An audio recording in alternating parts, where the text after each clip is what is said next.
Farmers in parts of Nakuru County are sinking water pans to collect runoff water for irrigation. The irrigation project entails installing meter drainage systems to harvest rainwater for use during dry periods.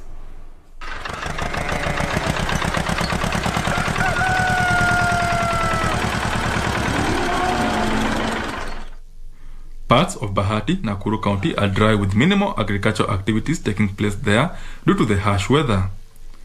In most farmlands here, the scorching sun has baked the greyish loam soil, making it hard. However, residents are converting this barren land into productive farmlands, courtesy of runoff water during the rainy seasons. Liters of water twice per week. Hii itaendelea bila kuwa na stress mpaka tufike wakati wa mvua.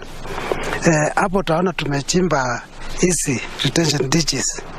Hiyo kwa point soil erosion.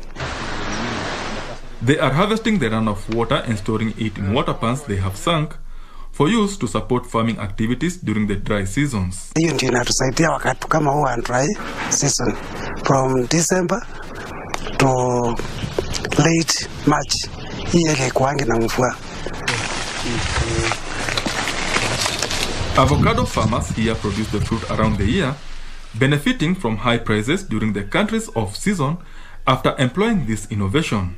Expect from 7 years onwards, inatakiwa kupatia between 1,000 and 1,500 fruits per plant. Considering that you have more than 100 plants, and the pricing of this, the cost, we sell them at around an average of 15. To minimize cases of post-harvest losses due to a market glut of perishable produce, farmers here have increased production of export fruits such as mango and watermelon. Tunaenda tukifanya kuuza mazao pamoja. Na tukiuza kama hii shamba yangu sio kubwa sana, ni ndogo. Na mimi unaona katika msimu mmoja ninajipatia zaidi ya 1,200 na kitu. Pale niko na mradi mwingine hapa wa samaki, na vile vile maji hii nikipata naendaga na samaki naweka kwa samaki. Saa ile na purify ni ile maji ya samaki. Hiyo maji ya samaki na ndio nanyunyizia hii miti yangu kwa sababu iko na rutuba zaidi. The area that was usually not suitable for dairy farming has seen a number of farmers taking up the venture by cultivating fodder supported by the stored water.